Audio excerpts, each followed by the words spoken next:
எனக்கு நாய் பிடிக்கும். ஆனா நாய் இருக்குமான்னு கேட்டீங்கன்னா அது இருக்கக்கூடாது. MCR Pure Cotton Club, formals and casual shirts. No compromise. உங்க சைடுலயும் எங்க சைடுலயும். It's a GT promise. பாரம்பரியமான சுவையான புது அறிமுகம் KTV True Value Bronadile. தெருவா நாயை பிடிச்சி நீங்க மைக்ரோ சிப் போட்டுக்கிட்டு இருக்காங்க. இது மைக்ரோ சிப் போடுறதுனால நாய் கடிக்கிறத நிறுத்துமா, இல்ல நாய் ரேபிஸ் வராம இருக்குமா? ஒரு முட்டாள்தனமா இல்ல. யூபியில் ஒரு ரூல்ஸ் போட்டிருக்காங்க சார், அது பெரிய காமெடி. ஒரு நாய் 2வது தடவை கடிச்சா சேத்துல கோடு போட்டு பார்க்கணுமா? ஒரு தடவை கடிச்சிருக்கு, வெரி குட். 2வது தடவை கடிச்சு இப்ப நாயை தூக்கு. இல்ல ஃபர்ஸ்ட் டைம் கடிச்சாலே அதை காப்பகத்துக்கு கொண்டு போய் அதோட அழிச்சிடணும் சார். அதுதான் வரைமுறை. வெள்ளக்காரன் ஒரே ஒருத்தன் விஷயம் தான் பண்ணான். எந்த ஒரு நாட்டிலையும் இன்னைக்கு நாய் இல்லாம இருக்குன்னா அவன் பண்ண ஒரே விஷயம் கருணை. அது தவிர வேற எதுவுமே ஆல்டர்னேட்டிவ் ட்ரை பண்ணல. நாய்களை எல்லாம் அந்த இடத்துல இருந்து அப்புறப்படுத்திட்டா ஒரு வேக்யூம் கிரியேட் ஆகும். அது திரும்ப மனிதர்களுக்கு பிரச்சனைன்னு ஒரு பாயிண்ட் பேசுறாங்க. யானை வந்துருமா ஊருக்குள்ள? எப்படி சார் முட்டாள்தனமா இருக்கு சார். நான் காப்பகம் வச்சிருந்தேன், நாய்களை காப்பாத்தணுவேன். மை ரைட் டு ஃபீட் அப்படின்னு நிறைய பேர் வராங்க. Right comes with responsibility. அப்ப என்ன டைம் பாஸ்? உங்களுக்கு என்ன விளையாட்டா தெரியுதா இது?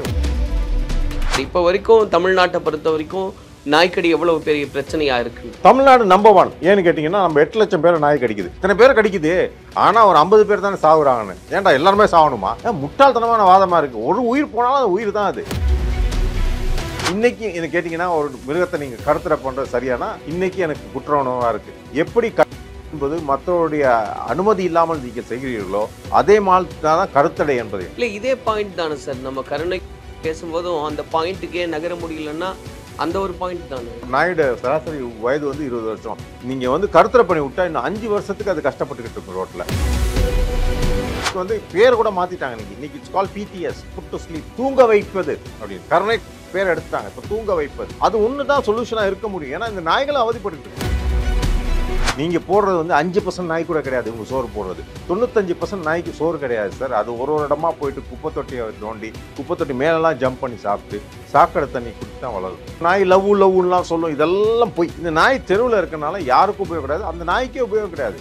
நீங்க உங்க கருணை உள்ளத்தை காட்டுறதுக்காக நாயை தெருவில் வச்சு கொடுமைப்படுத்தாதீங்க. கலாட்டா நேயர்களுக்கு வணக்கம். நான் சரவண ராம்குமார். இன்று நம்மோடு சமூக ஆர்வலர் திரு முரளி அவர்கள் இணைஞ்சிருக்காரு. அவர்கிட்ட தான் பேசுறதா இருக்கும். பேசுவோம் சார். வணக்கம். வணக்கம். திருநாய்கள் குறித்த இந்த பிரச்சனை அப்படின்றது சமீபத்தில் ஒரு மிகப்பெரிய பேசுபொருளாக மாறி இருக்கு. நாடு முழுக்க இந்த பிரச்சனை இருக்கு அப்படின்றதெல்லாம் பார்க்குறோம் சார். ஆனால் சமீபத்தில் நீங்கள் பேசும்போது 2026 தேர்தலில் கூட இது எதிரொலிக்கும், அந்த அளவுக்கு ஒரு மிகப்பெரிய தாக்கத்தை உண்டு செய்யும் அப்படின்றீங்க. மிகப்பெரிய பிரச்சனை தான், ஆனால் அந்த அளவுக்கு ஒரு பிரச்சனையாக மாறும்னு பார்க்குறீங்களா? ரீசெண்டாக ஒரு கவின்னு நினைக்கிறேன்ல, ஒரு தலித் நண்பரின் எவ்வளோ பெரிய பேசும் பொருளாச்சு. அது ஒரு உயிருக்கு நம்ம அவ்வளோ இம்பார்ட்டன்ஸ் கொடுத்தோம்னா இன்னைக்கு ஊர் முழுக்க எத்தனையோ குழந்தைகள் மூஞ்சி டிஸ்ஃபிகர் ஆயிடுது. அந்த நாய்க்கடியால் வரும் வடு இறக்கும் வரைக்கும் கண்ணாடியை பார்க்கல அவங்களுக்கு தெரியும். அது ஒரு பெரிய மன கஷ்டம் தான். யோசிக்கிறாங்களா? 2வது வாய்ஸ் இல்லாத ஒருத்தவங்களுடைய பிரச்சனை தான் இது. அதாவது இன்னைக்கு ஒரு பணக்காரனுக்கு ஒரு பிரச்சனைனா உடனே ஊரெலாம் பேசிடும். ஒரு விஐபி விட்டு குழந்தைய நாய் கடிச்சிருச்சுன்னா அது பேசும் பொருளாகி நாளைக்கே தீர்வு கூட வரலாம். அப்படி இல்லாத பட்சத்துக்கு ஒரு கடைக்கோடியில் ஒரு விவசாயி விட்டு மாடுலாம் ஆடு தான் மெயினாக. ஆடெல்லாம் நாய் அழிச்சிருது, கோழிகளை அழிச்சிருது. ஒரு கூண்டுக்குள்ளே போனால் 100 கோழியத்தை கொண்டுடும். 5 நாய் இருந்தால் போதும். அது திங்காது, சும்மா விளையாடுறதுமா எல்லாத்தையும் கடிச்சு போட்டு வந்துடும். அதே மாதிரி ஆடுகளை கடிச்சு போட்டு வருது. வனவிலங்குகள், சிறிய வனவிலங்குகளை சுத்தமாக காலி பண்ணிடுச்சு எல்லா சாங்சுரியிலையும். லோ நெஸ்டிங் பேர்ட்ஸ் அப்படிமா, அதாவது ரொம்ப குறைந்த உயரத்தில் குஞ்சு போடும், குஞ்சு பொரிக்கும் குருவிகள்லாம், அதெல்லாம் காலி பண்ணிடுச்சு. இது ஒரு இன்வேசிவ் ஸ்பீசிஸ், சீமை கருவேலம் மாதிரி. அந்த மாதிரி வயதானவர்கள், உடல் ஊனமுற்றோர், நம்ம ஓடிடலாம். உடல் ஊனமுற்றோர் அந்த கம்பு வச்சுட்டு போவாங்க. அது கம்பை பார்த்தாலே நாய் ப்ரொவோகேட் ஆகும். எனக்கு நாய் பிடிக்கும், ஆனால் நாய் இருக்குமான்னு கேட்டிங்கன்னா அது இருக்கக்கூடாது அப்படிங்கிறது. ஸோ இந்த மாதிரி ஒரு பலதரப்பட்ட பிரச்சனையை நம்ம கையில் எடுத்திருக்கோம். 2வது அரசு செவி கொடுக்கணும். அரசு இன்னைக்கு பார்த்தா ஒரு கேலி கூத்தா போயிட்டு இருக்கு. தமிழ்நாடு அரசும் பண்ற கூத்து, சென்னை, டெல்லியில், யூபியில் பண்ணுறானுங்க. அவங்களுக்கு மூளை கிடையாதுன்னு சொல்லிடலாம் நம்ம. ஏன்னா அந்த அளவுக்கு ஒரு உயர்ந்த மாகாணங்கள் கிடையாது. அதுதான் என்ன. இப்போ யூபி எடுத்திங்கன்னா சென்னையோட கம்பேர் பண்ணால் தமிழ்நாட்டோட அது எங்கேயோ 10வது இடத்துல இருக்கும், நம்ம முதல் இடத்துல இருக்கும். அப்படிப்பட்ட ஒரு முதன்மையான மாநிலத்தில் நாய்களை என்ன சொன்னாங்க? உச்சநீதிமன்றம் என்ன சொன்னிச்சு? உச்சநீதிமன்றம் ஒரு 3 விஷயம் சொன்னிச்சு. ஒன்று தெருவில் உணவளிக்கக்கூடாது. 2வது ஆக்ரோஷமான நாய்களை அப்புறப்படுத்துங்கள். மூணாவது, தெருவுலேருந்து பப்பியெல்லாம் எடுத்து வீட்டில் கொண்டு வைக்கிறோம், அதெல்லாம் வைக்கக்கூடாது யாரும். தெருவுலேருந்து நாய்கள் எடுக்கணும்னா அதை வரைமுறைப்படுத்துங்க, அதை வந்து அடாப்ஷனாக கொடுங்க, அதுக்கு மைக்ரோசிப் போட்டு கொடுங்க. நாளைக்கு அவன் அந்த நாயை தெருவில் விட்டானா அவன் மேலே நீங்கள் தண்டனை கொடுங்கன்னு இந்த அழகாக சொல்லியிருக்கு. இது தவிர யாராவது இந்த தெருவில் சோறு போடையில் தகராறு பண்ணி கலாட்டெல்லாம் பண்ணாங்கன்னா அவங்க மேலே தண்டனை எடுங்க, அவங்களுக்கு வந்து தண்டனை கொடுங்கன்னு சொல்லியிருக்கு. இந்த 3 விஷயத்தையும் விட்டுட்டாங்க இவங்க என்ன பண்ணிட்டு இருக்காங்கன்னா, தெருவா நாயை பிடிச்சி நீங்கள் மைக்ரோசிப் போட்டுக்கிட்டு இருக்காங்க. எவனோ ஒரு சொல்லிட்டு போட்டுக்கிட்டு இருக்காங்க. அதுவும் ஒரு ஃபாரின் என்ஜிஓ கூப்பிட்டு வந்து, அதுவும் நம்ம இந்தியன் அக்ரிகல்ச்சர் ரிசர்ச் இன்ஸ்டியூட் இருக்கு, அவங்கள வச்சு பண்ணால் கூட பரவாயில்ல, கால்நடைத்துறையை வச்சு பண்ணால் கூட பரவாயில்ல. எவனோ ஒரு ஃபாரின் என்ஜிஓவுக்கு அவனுக்கு துட்டு அடிச்சுட்டு அவன் வந்து ஆக மொத்தத்தில் ஒரு ஊழல்னு இதை அம்பலப்படுத்தி மெட்ராஸ் ஹைகோர்ட்டில் கூட ஒரு பெட்டிஷன் ஒன்று இருந்துச்சு. அது இப்போ எல்லாம் சுப்ரீம் கோர்ட் போயிடுச்சு. மெட்ராஸ் ஹைகோர்ட்டில் ஒரு பெட்டிஷனே போட்டேன். ஐகார்னு போட்டிருந்தான். நான் ஐகார்னோ Indian centre for agriculture research, அவனுடைய அனுமதி வாங்கினாதான் இந்த டெண்டரில் பார்ட்டிசிபேட் பண்ணலான்னு பார்த்தா ஐகார்னு ஏதோ ஒரு ஃபாரின் என்ஜிஓ, அது என்ஜிஓ கூட கிடையாது. அவன் வந்து கால்நடைக்கு வந்து டேக் அடிக்கிறான் காதுக்கு, நாய்க்கு மைக்ரோசிப் போட்டிக்க. மைக்ரோசிப் போடுறதுனால நாய் கடிக்கிறத நிறுத்துமா, இல்லை நாய் வந்து ரேபிஸ் வராமல் இருக்குமா? ஒரு முட்டாள்தனமாக இல்லை? ஏதோ ஒரு பிரச்சனைக்கு அந்த கண்ணாடியை திருப்பி வச்சா என்னது, அது என்ன ஜோக் அது, அந்த மாதிரி இருக்குது. அந்த மாதிரி விஷயம் நடந்துட்டு இருக்கு. இது தவிர நாய்க்கு வேக்சினேஷன் போடுறேன் அப்படிங்கிறானுங்க. ஒரு நாய் கிட்டத்தட்ட 1000 ரூபாய் எழுதிடுவாங்க கணக்கு. 1,80,000 நாய் இருக்குது, கோடி கணக்கில் போகுது. ஒரு ஹர்ட் இம்யூனிட்டி வரணும். இப்போ நம்ம கொரோனா டைமில் நம்மலாம் போய் ஊசி போட்டுக்கிட்டோம், 70% மேலே போட்டோமா, ஒரு ஹர்ட் இம்யூனிட்டி வரும்.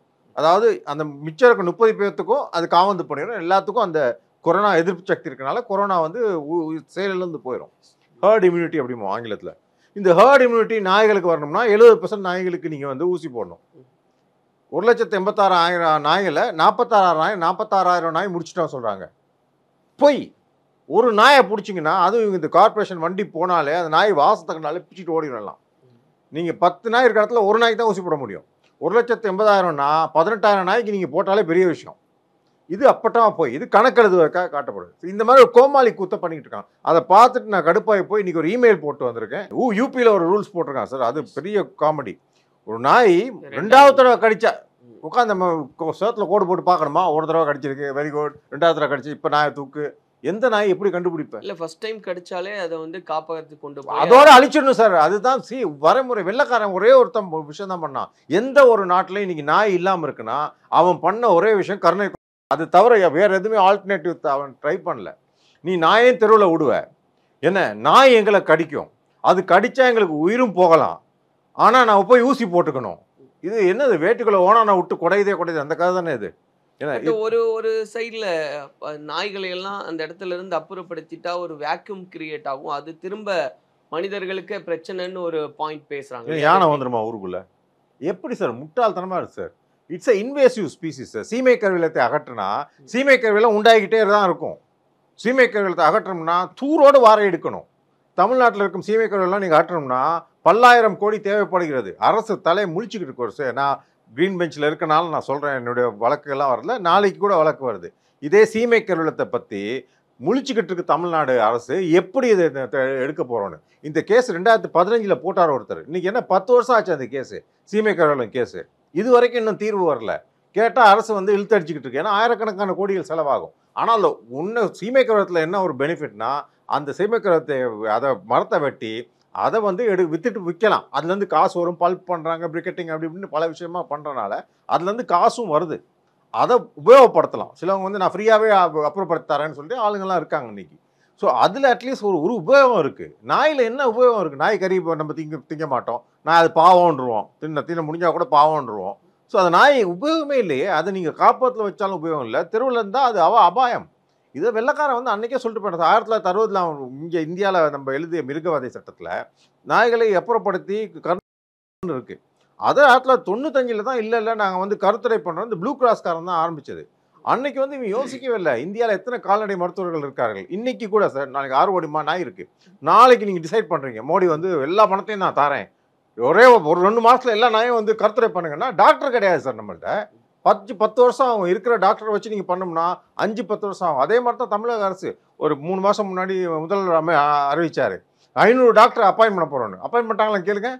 டாக்டரே கிடையாது, சர்ஜன், அதாவது அறுவை சிகிச்சை நிபுணர்கள் கிடையாது. அப்படி இருக்கும்போது எப்படி நீங்கள் அப்புறப்படுத்துறது தான் ஒரே சொல்யூஷன். நீங்கள் இப்போ கூட குளத்தூர்ல ஒருத்தர் வந்து சோறு போட்டுக்கிட்டு இருக்காரு. இந்த சோறு போடுறத நிறுத்த மாட்டேங்கிறான். சோறு போடுறதுனால தான் பாதி பிரச்சனையே வருது. அதனால எந்த மாதிரியான பிரச்சனை வருது சார்? நீங்க கூட அதை பத்தி கம்ப்ளைண்ட் ரைஸ் பண்ணியிருந்தீங்க.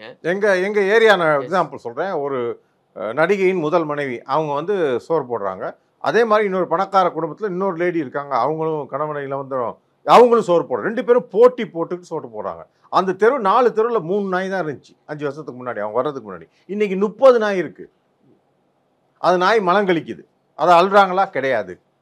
அந்த நாய் யாராவது கடிக்குது, அவங்க பொறுப்பேற்றுக்குவாங்களா? கிடையாது. அப்போ என்ன டைம் பாஸ்? உங்களுக்கு என்ன விளையாட்டா தெரியுதா? இது ஒரு மனிதனின் உயிர் உங்களுக்கு விளையாட்டா தெரியுதா?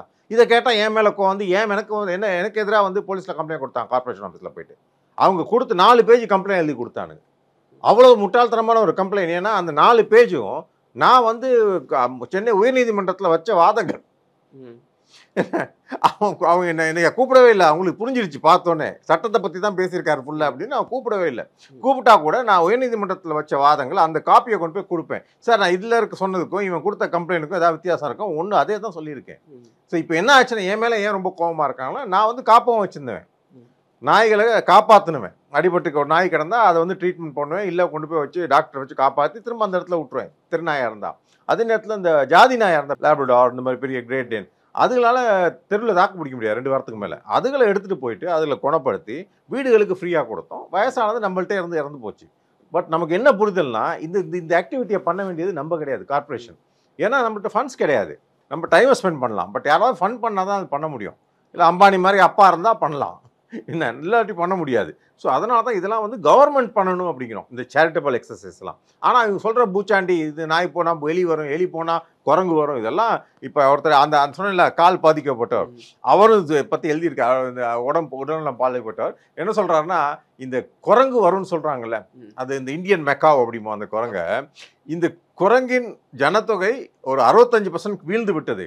அப்படி அது வந்தால் கூட பரவாயில்ல, நல்லது தான் அப்படிங்கிறார் அவர். ஸோ இந்த நாய் போனால் பூச்சாண்டி வரும், டைனாசோர் வரும், இதெல்லாம் பூச்சாண்டி, இதெல்லாம் வேணாம். ஏன்னா நீங்கள் பொறுப்பேற்றுக்க மாட்டீங்க. பொறுப்பு ஏற்றுக்கிறேன்னு சொல்லுங்கள். சரி, it's my right to feed அப்படின்னு நிறையா பேர் வராங்க. Right comes with responsibility. இது என்னுடைய உரிமையை நீங்கள் மட்டும் சொல்ல முடியாது. அந்த உரிமைக்கு சில என்ன சொல்கிறது பொறுப்பு இருக்குது.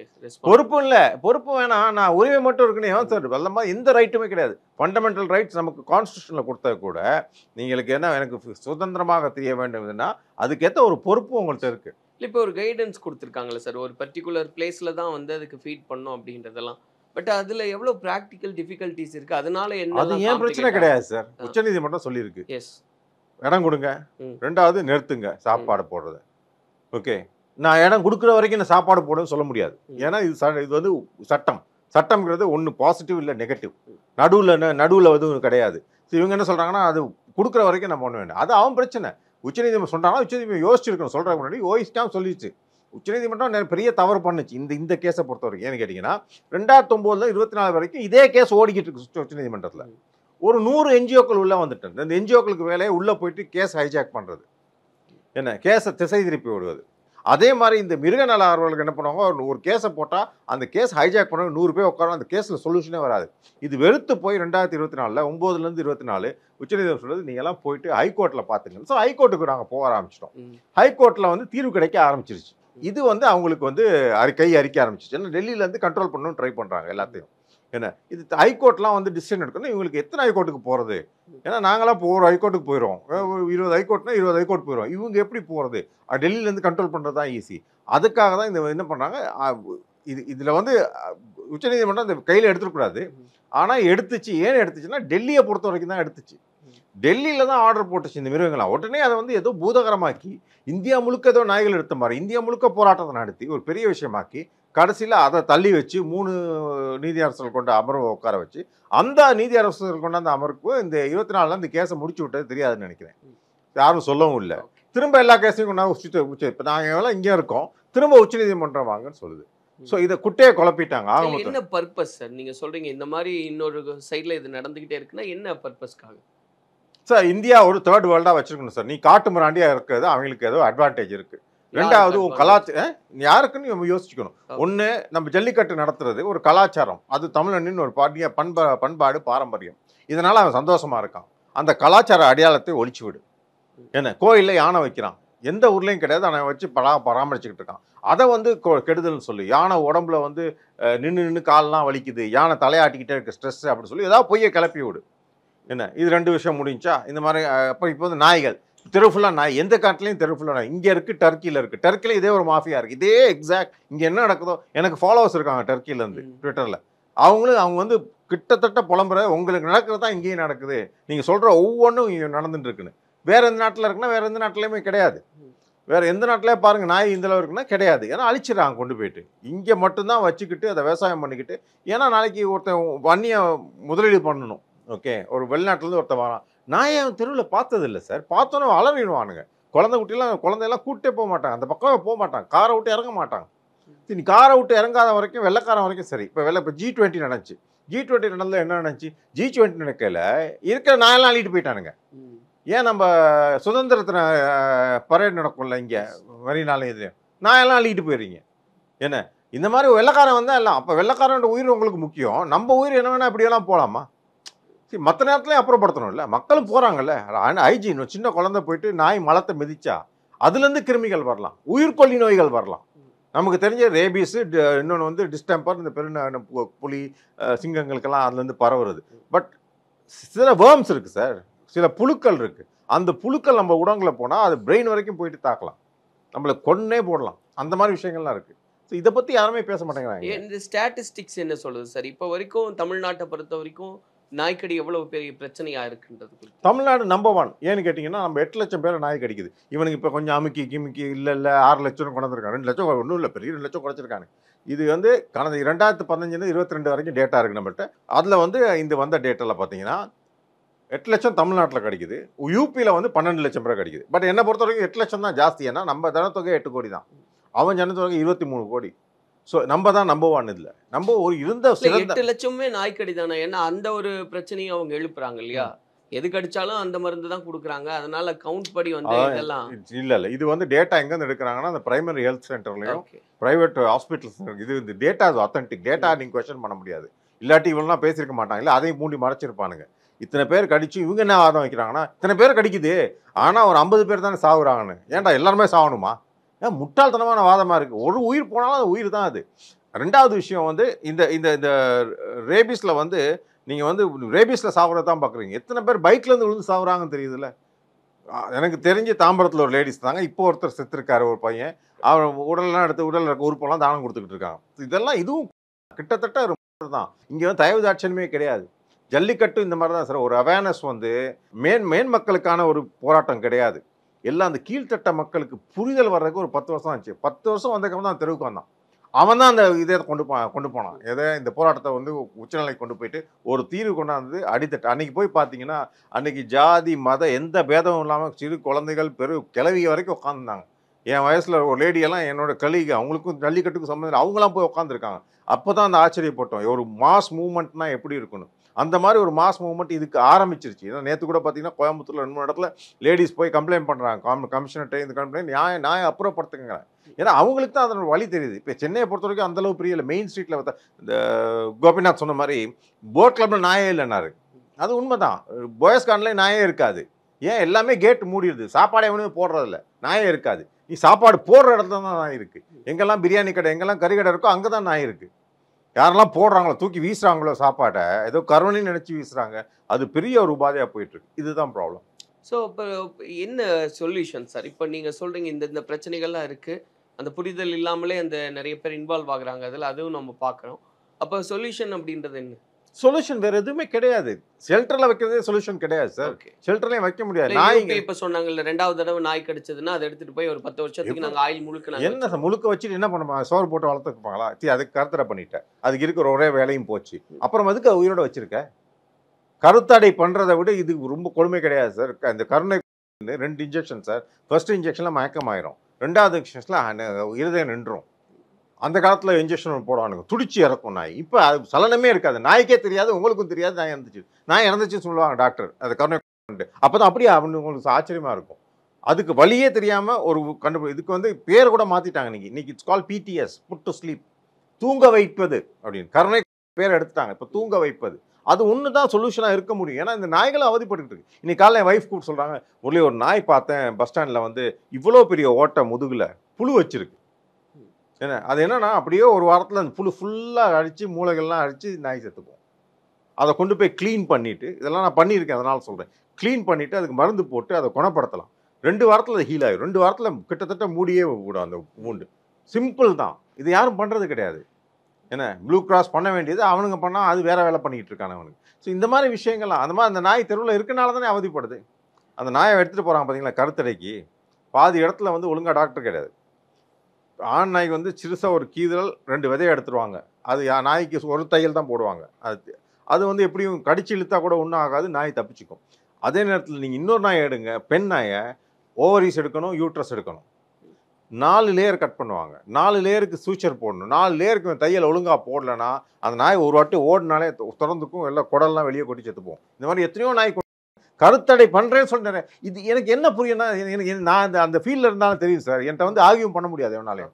ஏன்னா அவ்வளோ ஸ்ட்ராங்காக இருப்பேன் சப்ஜெக்டில். இவங்களுக்கு இத்தனையும் தெரியும். இது தெரிஞ்சும் தெருவில் நாய் இருக்காங்கன்னா இவங்களுக்கு ஏதோ ஒரு பிரச்சனை இருக்குது. மனநிலம் பாதிக்கப்பட்டவர்களை தான் இவங்களை பார்க்குறேன். இது ஒரு அப்சசிவ் கம்பல்சிவ் டிஸார்டர், ஓசிடிமோ. அதாவது ஒரு நாய்க்கு சோறு போடல சந்தோஷமாக இருக்கும், 2 நாய்க்கு போடல அது அடிக்ஷன் ஆகிடக்கூடாது. நீங்கள் 2 நாய்க்கு போடலாம், ஆட்டு வாசலில் இருக்க நாய்க்கு நீங்கள் போடலாம். பக்கத்து தெருவில் போய் நாய்க்கு சோறு போட்டிங்கன்னா அங்கெல்லாம் பெருகிடும். அந்த இடத்த வந்து டெரிட்டரியாக மார்க் பண்ணிக்கும். அந்த பக்கம் யார் போனாலும் அது கடிக்கும், விரட்டும். இதுதான் ப்ராப்ளம். அதே மாதிரி இங்கேருந்து ஈசிஆர் வரைக்கும் போனீங்கன்னா கிட்டத்தட்ட ஒரு 5000 நாயை மக்கள் எடுத்து வச்சுட்டு உட்காந்துருக்காங்க. சாதாரண கஷ்டப்படுறவங்கலேருந்து IAS officer, retired IAS officer கூட அதை வச்சுட்டு உட்காந்துருக்காங்க. 200 நாய் இருக்குது அவங்கள்ட்ட. நாளைக்கு ஏதாவது அவங்களுக்கு ஆச்சுன்னா அந்த 200 நாய்க்கு சோறு போட ஆள் இல்லை. ஏன்னா அது ஒரு அப்சசிவ் டிஸார்டர். ஒரு நாயை தூக்கிட்டு பாவனை கூட்டு இப்படி கொஞ்ச நாள் பார்த்தீங்கன்னா 10, 20, 100 நாய் வந்துடும். அந்த வீட்டுக்குள்ளே மனுஷன் போக மாட்டான். இந்த மாதிரி நிறைய குறைகள் இருக்குது. இந்த குறையை மறைப்பதற்கு தான் நாங்கள் வந்து கருணை உள்ளவர்கள் புனிதர்களாக காமிச்சிக்க பார்க்குறாங்க. இது பெரிய தவறு. இது அந்த நாய் கஷ்டப்பட்டுக்கிட்டு இருக்கு சார். அவர் நாயோட ஒரே ஃபங்க்ஷன் வந்து பிணவருத்தி. அதையும் எடுத்துட்டு நான் 20 வருஷம் சோறு போடுறேன், அது தெருவில் எப்படி ஜாலியாக இருக்கும்? மழை வெயில் புயல்லாம் நாய்க்கு போகிறதுக்கு இடம் இல்லை. வண்டி காரில் அடிபட்டு நாய் சாவுது. இது தவிர வந்து நாய்க்கு எல்லா நோயும் வருது. என்ன இதெல்லாம் அந்த ஃப்ரீடம் ஆஃப் அனிமல் அப்படிமோ. அதெல்லாம் போக வந்து இந்த புயல் வெயிலெலாம் போகிறதுக்கு இடம் இல்லை. வெயில் இது சோறு ஒழுங்காக கிடைக்கிறது இல்லை. நீங்கள் போடுறது வந்து 5% நாய் கூட கிடையாது. இவங்க சோறு போடுறது 95% நாய்க்கு சோறு கிடையாது சார். அது ஒரு இடமா போயிட்டு குப்பை தொட்டியை நோண்டி குப்பை தொட்டி மேலெலாம் ஜம்ப் பண்ணி சாப்பிட்டு சாக்கடை தண்ணி குடித்து தான் வளருது. இது 4 விஷயமும் இந்த இல்லைன்னா ஒரு மிருகம் சாதாரண மிருகமாக இருக்காது. அது வந்து நார்மலாக இருக்காது. உங்களை கடிக்கும், உங்களுக்கு இது பண்ணும். ஸோ நாய் எப்போ கடிக்கும், நாய் லவ்லாம் சொல்லும், இதெல்லாம் போய் இல்லை. இந்த டிபேட் வந்ததுக்கு அப்புறம் சார், இந்த டாக் லவ்வர்ஸ், இன்னொன்று நாய்கள் வேண்டாம் தெருவுக்குள்ளன்னு சொல்றவங்கள டாக் ஹேட்டர்ஸ்னு பிராங்க் பண்ணிட்டாங்க. அதெல்லாம் எப்படி பார்க்குறீங்க? எப்படி சார், நீங்கள் ஒரு லவராக இருந்தால் நான் வந்து இப்போ ஒருத்தர் பொண்ணை காதலிக்கிறான், அவன் வந்து லவரு என்ன, அந்த பொண்ணை பார்த்து இன்னொருத்தன் ஏங்குறானா அவன் ஏட்டர் ஆயிடுவானா? அவனும் காதல் தான் பண்ணுறான். அவன் தூரத்துலேருந்து காதல் பண்ணுறான், நீ பக்கத்துலேருந்து காதல் பண்ணுறான், அவ்வளோதான். அதே மாதிரி தான் நாய்களுக்கு. இப்போ நாய் மேலே எனக்கு இப்போ அதீத அன்பு இருக்குது. என் வீட்லேயும் பூனை இருக்குது. ஓகே, இன்றைக்கி நான் யோசிக்கிறேன் அந்த பூனையெல்லாம் கர்த்தனை பண்ணி வைக்கணும். வீட்டில் இருக்கிற மிருகங்கள் கர்த்தனை பண்ணி வைக்கணும். ஏன்னா நாயெல்லாம் ஹீட் சீசனில் இந்த ரத்தப்போக்கெல்லாம் இருக்கும், வீடு ஃபுல்லாக இதாகிடும். 2வது இது இனவர்த்திக்காக வெளியே போகும், அங்கேருந்து நோய்களை வீட்டுக்குள்ளே கொண்டாந்துடும். இந்த பிரச்சனை அதனால தான் அதெல்லாம் கருத்தடையெல்லாம் பண்ணுவோம். தெருநாய்க்கு பண்ணுவான்னு கேட்டால் தேவையே கிடையாது. அதில் வந்து நீங்கள் வந்து கண்ட்ரோல் பண்ணுமே தவிர அதை வந்து இனவர்த்தியை கண்ட்ரோல் பண்ணி இது மூலமாக கண்ட்ரோல் பண்ணுறீங்களா, அதெல்லாம் போய். இன்றைக்கி என்ன கேட்டிங்கன்னா ஒரு மிருகத்தை நீங்கள் கருத்தடை பண்ணுறது சரியானா இன்றைக்கி எனக்கு குற்ற உணவாக இருக்குது. நம்ம இன்பத்துக்காக நாம் வீட்டில் வளர்க்க வேண்டும் சில பிராணியான்னு சொல்லிட்டு நம்ம அதை கருத்துரை பண்ணுறதே அதனுடைய கன்சென்ட் இல்லாமல். எப்படி என்பது மற்றவருடைய அனுமதி இல்லாமல் நீங்கள் செய்கிறீர்களோ அதே மாதிரி தான் கருத்தடை என்பதையும்.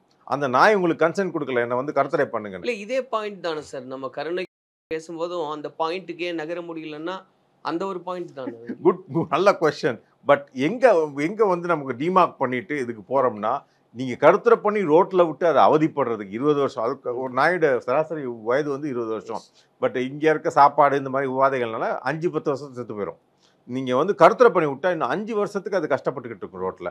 அந்த கருத்துரை பண்ணி ஒவ்வொரு வாட்டியும் நாயை பிடிக்கல சார். எந்த ஒரு ஃப்ரீ ரோமிங் அனிமல் அப்படிமோ, ஃப்ரீயாக திரிகிற எந்த மிருகமாக, மானாக இருக்கட்டும், வனத்தில் இல்லை நாயாக இருக்கட்டும், இதில் வந்து நீங்கள் நெட்டு வச்சு பிடிக்கிறது. முன்னால் வந்து சுருக்கையை போட்டு பிடிச்சிட்டு இருந்தாங்க. அது கொடுமைன்னு சொல்லிட்டு நெட்டு வச்சு போடுறதும் கொடுமை தான். ஏன்னா அது வந்து அடித்து பிரித்து எப்படியாவது ஓட பார்க்கும். அந்த கம்பியெல்லாம் கடிச்சு வாயெல்லாம் வெட்டிக்கிட்டு ரத்தமாக ஊற்றும். எந்த ஒரு மிருகம் இந்த மாதிரி மிருகத்தை நீங்கள் வந்து ட்ராங்குலைஸ் பண்ணி தான், மயக்க ஊசி ஷூட் பண்ணுறது, வாயில் வச்சு ஊதுறெல்லாம் இருக்குது. இப்போ அந்த மாதிரி ஊதி தான் பிடிக்கணுமே தவிர அதுகளை வந்து நீங்கள் நெட்டுலேயோ இதுலேயோ பிடிக்கக்கூடாது. ஏன்னா ஒவ்வொரு தடவையும் நீங்கள் பிடிக்கல அதுக்கு அந்த ட்ராமா இன்க்ரீஸ் ஆகுது. பாருங்க, நீங்கள் ஃபஸ்ட்டு கருத்துடைக்காக பிடிக்கிறீங்க, 2வது இப்போ வேக்சினேஷன் போடுறேன் அதுக்கு ஒரு வாட்டி பிடிக்கிறீங்க, 3வது மைக்ரோசிப் போடுறேன் அதுக்கு. ஒவ்வொரு தடவையும் நீங்கள் பிடிக்கல அந்த நாயை நீங்கள் கொண்டு போயிட்டு ஒரு இடத்துல வச்சுட்டு திரும்ப கொண்டாந்தீங்கன்னா அந்த போகிற இடத்துல பாதி நாய் ஹார்ட் அட்டாக்ல செத்துரும். ஏன்னா அந்த ஷாக்கில். இதே மாதிரி மான் எடுத்துக்கோங்க, இதோட ரொம்ப சென்சிட்டிவ். மானை இங்கேருந்து என்ன பண்ணாங்க, சென்னையிலேருந்து இங்கே நிறைய மான் இருக்கு எல்லாம் பிடிச்சிக்கணும், முதுமலையில் விடுறேன்னு பிடிச்சானுங்க. பிடிச்சி 100 மான் பிடிச்சாங்கன்னா 50 செத்து போச்சு, 50 தான் விட முடிஞ்சுது. அந்த 50 புலி நரியெல்லாம் பார்த்தே இருக்காது, அதுவும் ஒரு 2-3 வாரத்தில் காலி ஆயிரும். ஏன்னா ஓடவே தெரியாது அதுக்கு. ஏன்னா அதுக்கு அந்த ப்ரெடேட்டர் இருந்தால் தான், வயலில் இருந்தால் ஓகே. நீங்கள் நம்ம அண்ணா யூனிவர்சிட்டியில் உள்ள மான் இருக்கு, மானுக்கு நாய் தான் பார்த்துருக்கோம், அது நாய் பக்கம் வராது, அது பாட்டு ஒதுங்கி போயிட்டு இருக்கும். ஸோ அதில் ஓட தெரியாது அந்த. ஏன்னா ஒவ்வொரு இடத்துலையும் வந்து ஃப்ரெண்ட்ஸ் எல்லாம் இருக்கும், அது உள்ள சொல்லி தான் போயிட்டு இருக்குமே தவிர ஒரு ஃப்ரீயாக கிடையாது. ஸோ இந்த மாதிரி விஷயங்கள் இருக்குது. இந்த நாய் தெருவில் இருக்கனால யாருக்கும் உபயோகம் கிடையாது, அந்த நாய்க்கே உபயோகம் கிடையாது. நீங்கள் உங்கள் கருணை உள்ளத்தை காட்டுறதுக்காக நாயை தெருவில் வச்சு கொடுமைப்படுத்தாதீங்க. இதுதான் நான் சொல்ல வேண்டியது உங்களுக்கு. அண்ட் ஃபைனலாக ஒரு கொஸ்டின் சார், இப்போ நீங்கள் சொன்ன மாதிரி இது 26லேயே ஒரு பெரிய இம்பேக்ட் கிரியேட் பண்ணோம் அப்படின்னா, ஆல்ரெடி இந்த நாய்க்கடியால் பாதிக்கப்பட்டவங்களாம் ஆர்கனைஸ் ஆக ஆரம்பிச்சிட்டாங்க அப்படின்ற பாயிண்ட் சொல்கிறீங்களா, இல்லை ஆர்கனைஸ் ஆகணும்னு சொல்கிறீங்க? ஆகிட்டு இருக்காங்க, ஆகணும்னு சொல்கிறேன், பட் ஆகிட்டு இருக்காங்க. நிறையா வாட்ஸ்அப் குரூப்பில் நிறையா அந்த கூட்டு குடியிருப்புகள் இருக்குல்ல, இப்போ ஈரானந்தானி அங்கே ஒரு பிரச்சனை நடந்துட்டு இருந்துச்சு. இந்த மாதிரி ஆளுங்கள்லாம் வந்து ஆலோசனை கேட்குறாங்க, என்ன சார் பண்ணலாம், இதுக்கு என்ன பண்ணலாம். இப்போ உச்சநீதிமன்றத்தை பொறுத்த வரைக்கும் சிறு குழந்தைகள் ஆட்கள் நடமாட்டம் இருக்கிற இடத்துல தீனியே போடக்கூடாது. நீங்கள் வந்து கூட்டு குடியிருப்பு ஈரானந்தானிக்குள்ளே சோறு போடணும்னு சொல்லி ஒரு பெரிய பிரச்சனை நடந்துட்டு இருந்துச்சு. அதில் என்ன கொடுமைன்னா, அதில் ஒரு பெண்மணி 20வது மாடியில் 6 நாயும் ஒரு கண்ணுக்குட்டியும் வச்சுருந்தாங்க சார் வீட்டுக்குள்ளே. நாயை வச்சாலே இருக்க முடியாது, கண்ணுக்குட்டியெல்லாம் வந்து சாணம் போட்டுக்கிட்டே இருக்கும், அதெல்லாம் வந்து நிறுத்தவும் முடியாது, அதை நாய் மாதிரி வாக்கெல்லாம் கூட்டு போக முடியாது. அந்த பெண்மணி அங்கே இருக்கட்டும்னு சொல்லிட்டு தமிழக மிருகநல வாரியம் ஏன்னா இது அதில் நாய் சாப்பாடு போகிறவங்க 100 பேர் இருக்காங்க, அவங்க வந்து இன்ஃப்ளூயன்ஸ் பண்ணி போயிட்டு பஞ்சாயத்து நடத்த போனாங்க. யார், ஈரானந்தானிக்கும் அந்த பெண்ணுக்கும். உள்ளெல்லாம் சோறு போடலாம். உள்ளே வந்து சில குழந்தைகள் எப்பயுமே குழந்தைய நம்ம பார்த்துக்கிட்டு இருக்க மாட்டோம், கொஞ்சம் கண்ணை திருப்பிட்டு பார்க்குறதுக்குள்ள அந்த 2-3 செகண்ட் நாய் பிச்சிரும்.